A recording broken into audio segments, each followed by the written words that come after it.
fundamental starting point of this whole narrative is a choice.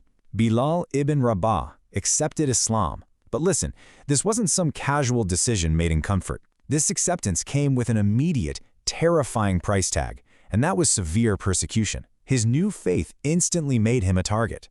Simply because of his beliefs, his master subjected him to the exact torture we just envisioned. It's a solemn, intense reality.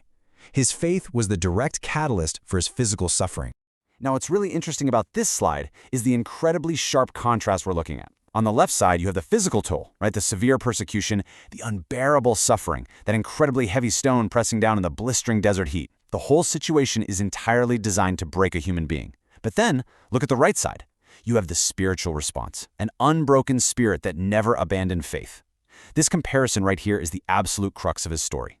The exterior environment is actively trying to crush him, yet his interior environment, his spirit, remains perfectly intact. Well, how is that unshakable faith even possible? The answer to that question is found in the single, simple, yet deeply profound repetition. Despite the agonizing pain, despite the crushing weight of that heavy stone, he repeatedly said, Ahad. Ahad. Let's just pause on that for a second. Under the weight of truly unbearable suffering, these were the only words that left his lips. And here's what that actually means. Ahad translates to Allah is one.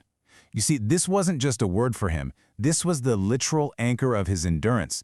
When we ask why Bilal endured such intense persecution, this gives us the direct answer.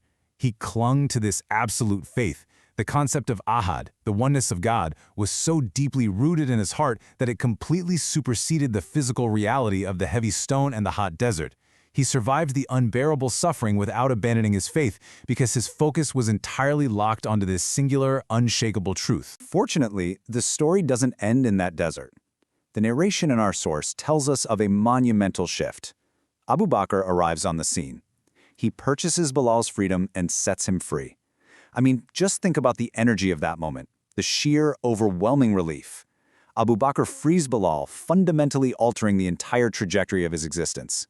He goes from a man being crushed under a rock for his beliefs to being given an entirely new life as a free Muslim. It is a stunning reversal of physical fortune, and it's a direct result of his spiritual endurance. After everything he survived in Makkah, the narrative makes a massive shift to the city of Medina, and here Bilal stands and calls the adhan, the call to prayer. Our source specifically highlights that he did this with a beautiful voice. He became the very first mu'adhin in all of Islam. Think about that for a second.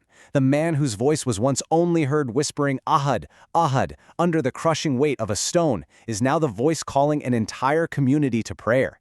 It is a truly triumphant and historic elevation in status. The crucial point is how these three pillars combine. Step 1, true faith, that absolute belief in Ahad that we discussed earlier. Step 2, patience, the staggering ability to endure the hot desert and the heavy stone without breaking.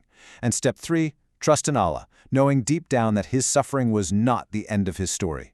These 3 steps are the foundational building blocks of his remarkable endurance. And look at what those steps actually lead to. The result? Honor in this life and the next. It's a stark contrast from a violent desert to the peace of a mosque, with worshipers gathering for prayer at sunset. His endurance, his patience, and his trust didn't just save him. They culminated in an eternal honor that is still recognized and revered today.